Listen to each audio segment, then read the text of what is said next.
တာယာတဲ့နေ့တစ်နေ့မှာတော့ Buzz Ida, Cass Thomas နဲ့ Choo Choo Charles တို့ပြေးနေကြပါတယ်။ မင်းငါလက်ထဲမလွတ်ပါဟီရိုဘရိုင်းယာ Choo Choo Charles ကြီးကလည်းစွတ်တွေအတင်းတွေတက်လာပြီး ရှော့ကွာကဲကွာကဲ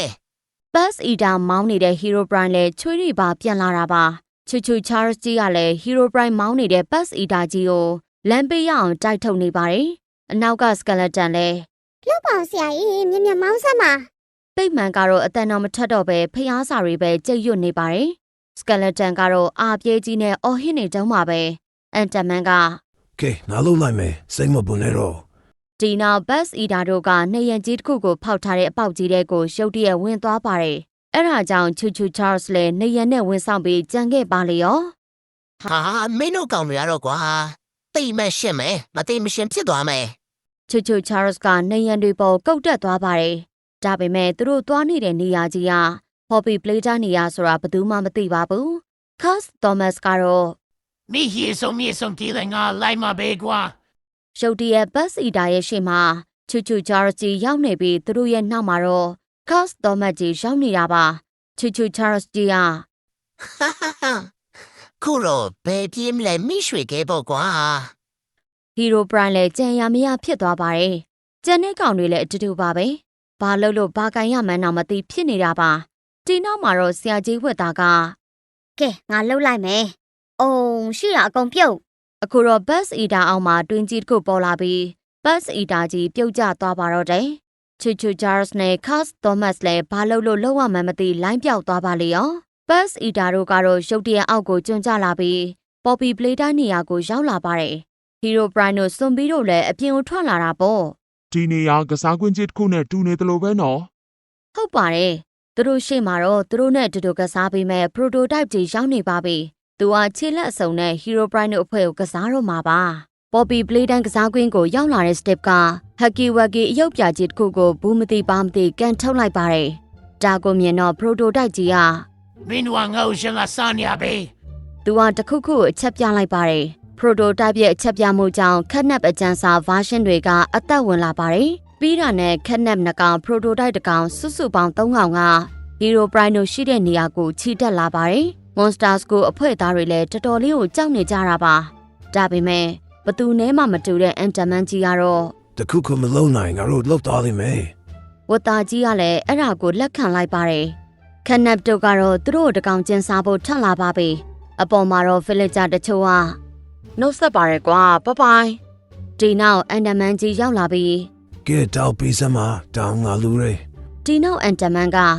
အကောင်းဆုံးပေါ်တဲ့တစ်ခုလောက်ရင်အကောင်းဆုံးလွတ်မြောက်မှာသိချတယ်။အပေါ်မှာရှိနေတဲ့ Cass Thomas တို့ Choo Choo Charles တို့က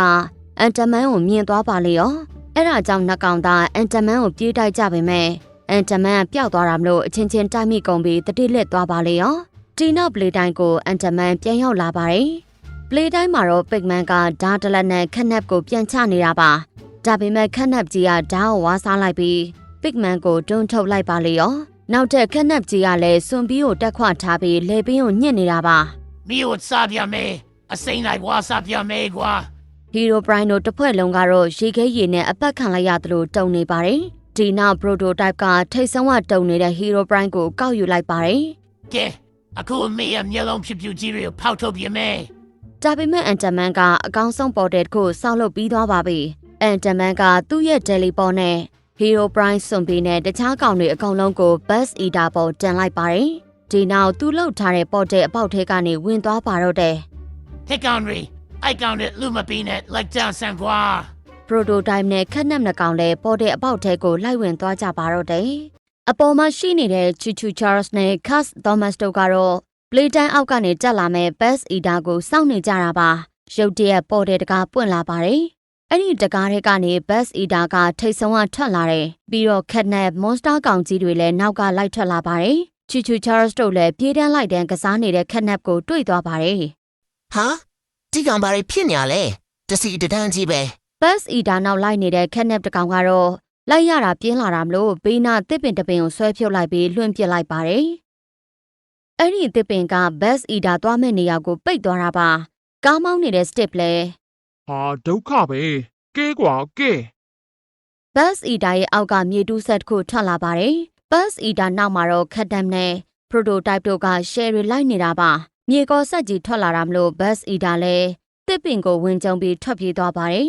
ဒါပေမဲ့အကျန်းစားခက်နက်တွေကအလွတ်မပေးပါဘူး bus eater ကဘေးနားရောက်လာပြီးစက်တိုက်တိုက်ခိုက်နေတာပါ ဟတောင်းတွေနင်တို့ပြေးနေတဲ့မောရပဲရှိမယ်အေးစီစီအစခက်လိုက်စမ်းမကွာ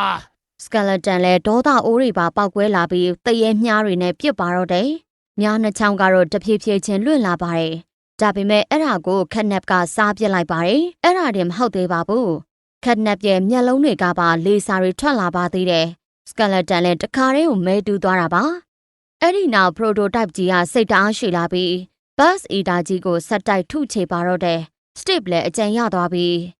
ကဲနောက်ကကောင်ကတော့တေးပြီတော့ကွာ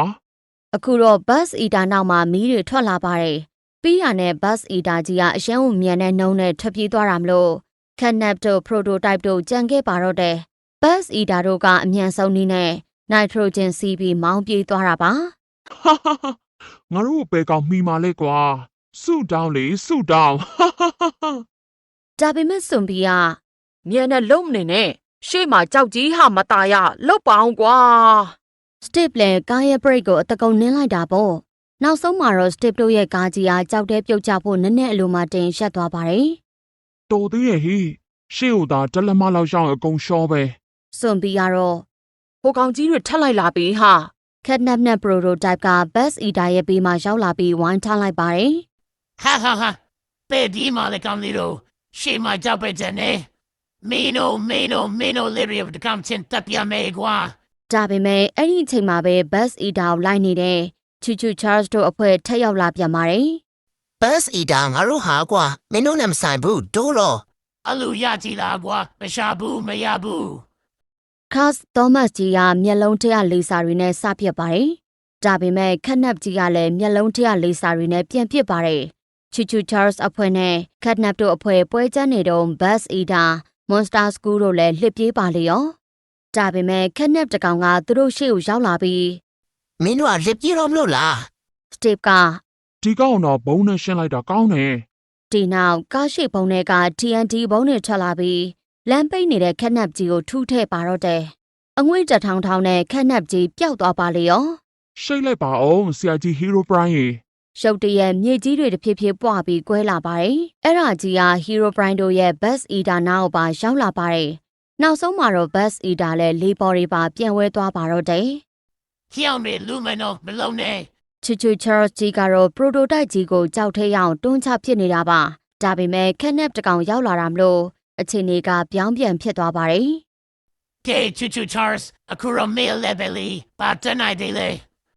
Cast Thomas နဲ့ခက်နပ်တကောင်ကတော့မျက်လုံးလေစာအစွမ်းချင်းပြိုင်လို့မပြီးသေးပါဘူး။ဒါပေမဲ့ Cast Thomas ကြီးကအားသာနေတာမလို့ခက်နပ်လည်းတော်တော်ဝေးဝေးကိုလွှင့်နေပါတယ်။ Cast Thomas အတွက်ကန်ဆိုးသွားတာကတော့ဘက်ထရီအားကုန်သွားတာပါပဲ။အခုတော့ခက်နပ်ကြီးက Cast Thomas ကြီးကိုလွှင့်သွားအောင်လေစာနဲ့ပြစ်လိုက်နိုင်ပါတယ်။တစ်ဖက်မှာတော့ချူချူ Charles တို့ကအပေါ်ကိုရောက်အောင်မရမကကုတ်တက်နေပါတယ်။ဒါပေမဲ့ Prototype ကြီးကလုံးဝအလွတ်မပေးပါဘူး။ Monster School အဖွဲ့သားတွေကတော့မှောက်သွားတဲ့ Bus Eater ကြီးကိုပုံမှန်အနေထားဖြစ်အောင်တိုးနေကြပါတယ်။စိတ်မရှိလာတော့တဲ့ဝတ်သားက